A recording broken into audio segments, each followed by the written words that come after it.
Hey everyone, Angela here. I'm the host of Creative Architects, and today I'll be talking about two of the biggest creator company collaborations that were recently announced and what they mean for the creator economy. I'll also be talking about Spotify's newest AI feature that's in beta, the changes coming to Google Podcast, and what's new with Beehiiv, the newsletter platform built for growth. But before we get into all that, I want to thank Castos for sponsoring this episode. More on them later.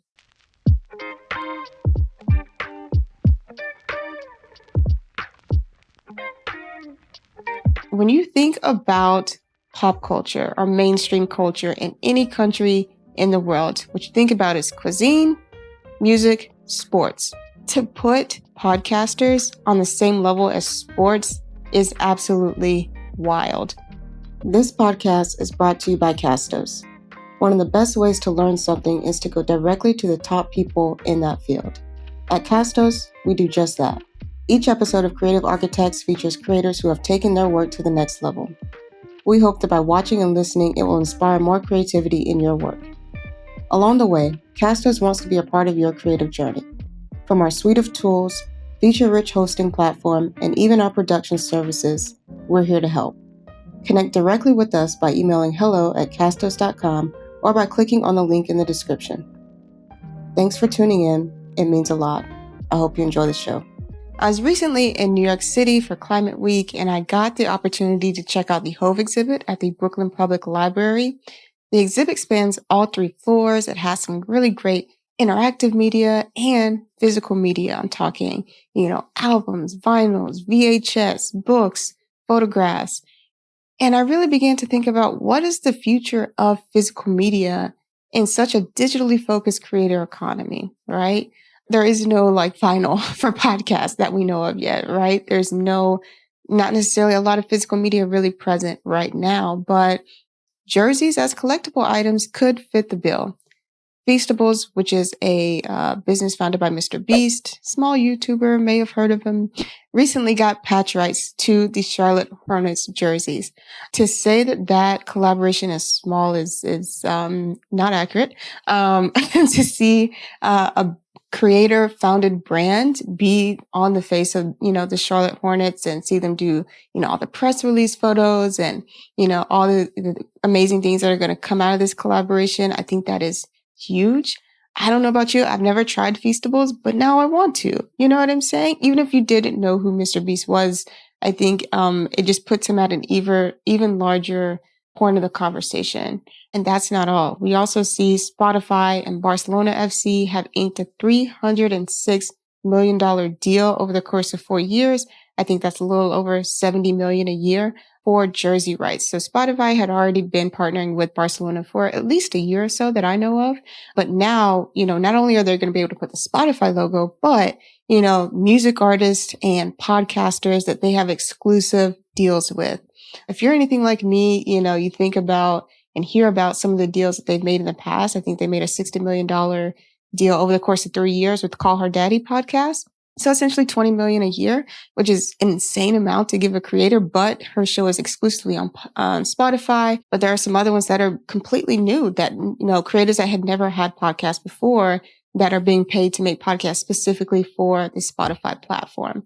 And that's a big deal. But we've also heard some controversial news on whether that return on investment was really paying off for Spotify as a company. And now they're saying, not only do we stand by that investment, but we are doubling down on what we're going to do to make those exclusive creator partnership deals successful, which is the kind of energy that you want to see from a brand partner, right? You want to see them really have faith and really double down and have your back in terms of promoting you and putting you out there. I think as of right now, they only have some music artists confirmed. I think they have Drake. I think the first one will actually be Rolling Stones that will be on the Barcelona FC jerseys. I think they have Rosala as well on the docket. I'm really interested to hear who you guys think the first podcaster will be on the Barcelona FC jerseys. Comment below if you have some ideas on who you think it's going to be. It's cheating if you say Call Her Daddy because you already know about them. But I think that, for people who are just listening to this or watching this and they're like, dude, I don't even have 1 million from a brand partner. What do I care that Spotify and even Feastables are spending these millions of dollars on these, really niche marketing tactics? I think it means a lot. When you think about pop culture or mainstream culture in any country in the world, what you think about is cuisine, music, sports.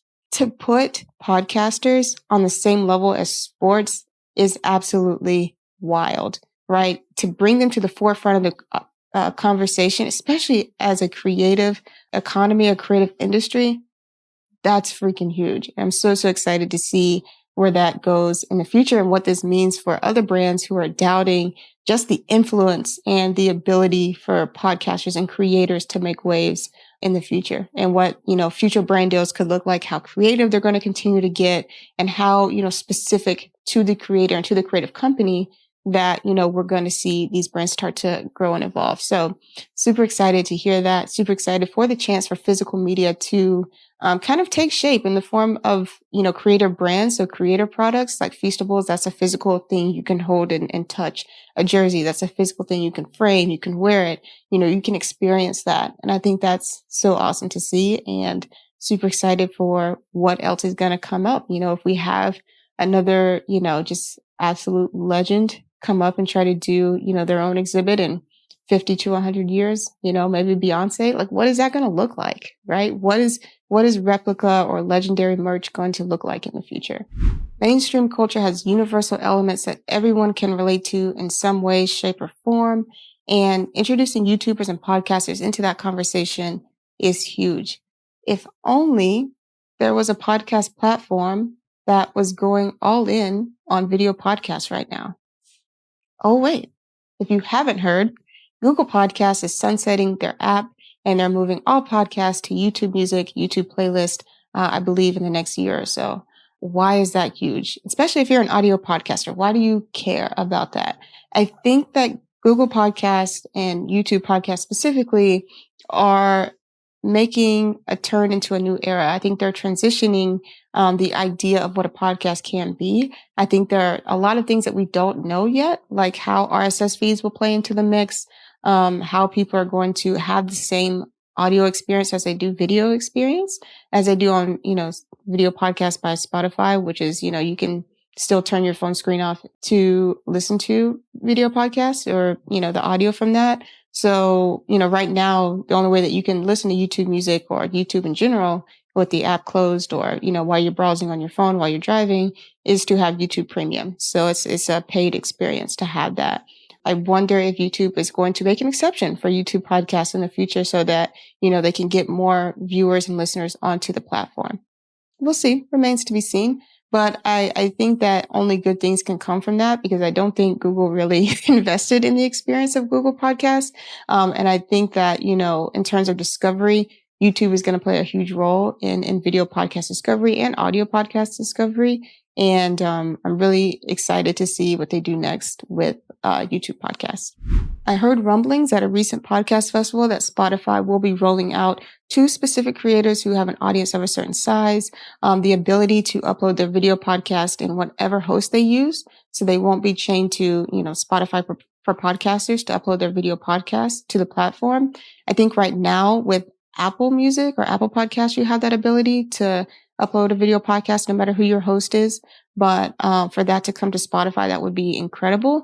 And for that RSS feed to extend to YouTube podcasts would just be the icing on the cake, because that would mean that you could upload an audio or video podcast one time and it would go to everywhere all at once. So that would be a time saver, which everybody would love, myself included. And it would just be really a great way to make podcasting and video podcasts more accessible to everyone, no matter where your audience is. I'm curious, how many of you write email newsletters? If so, comment down below what platform you use to currently disseminate your newsletter. I'm super interested to see how that will change after you hear what just happened with Beehiiv. You may even recognize some of the founders of Beehiiv as previous employers of Morning Brew. So they're taking, years of experience from an incredible organization like Morning Brew that has since grown and expanded well beyond newsletters, and, create something that's really unique and special in the space, and that's aimed specifically for creators. So Beehiiv acquired Swapstack, which is kind of a newsletter advertising agency and service for, newsletter writers.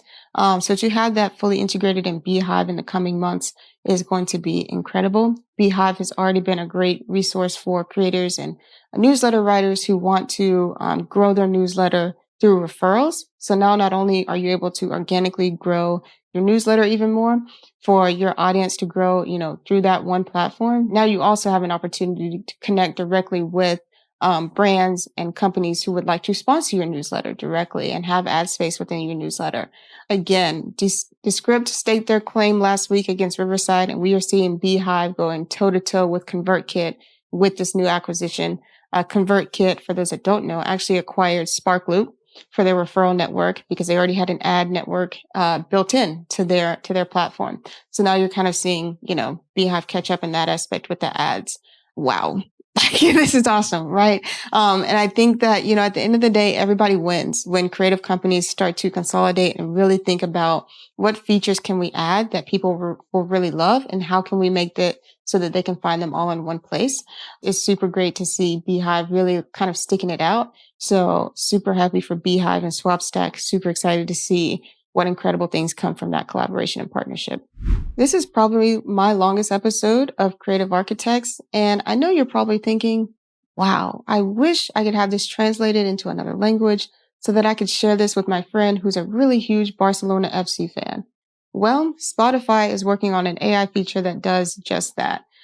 They recently announced that they are testing how to translate or interpret the voices of podcasters into different languages that still match the tone and sound of like the original speaker's voice into another language. So for example, I'm speaking in English now. There could be a feature that allows someone in Japan to hear this in Japanese. And that is absolutely wild. I still don't know how I feel about that. When I saw the video of Stephen Bartlett, who is the host of Diary of a CEO, have his voice change from English to Spanish in the drop of a hat, I was both intrigued, but also a little bit scared. I think that, voice translation isn't necessarily, something that's new. We've had AI programs that are able to, translate voices into text for a very long time. We've seen that YouTube allows for captioning both in English and in other languages for other people. So that is a form of that voice translation, but it obviously just doesn't involve my actual voice changing. You can just read the captions in a different language. So I think from that aspect, to my knowledge, that hasn't been abused. And there's a really big part of me that is an advocate for making, creative content accessible for people, no matter who you are, where you are, and what your abilities are.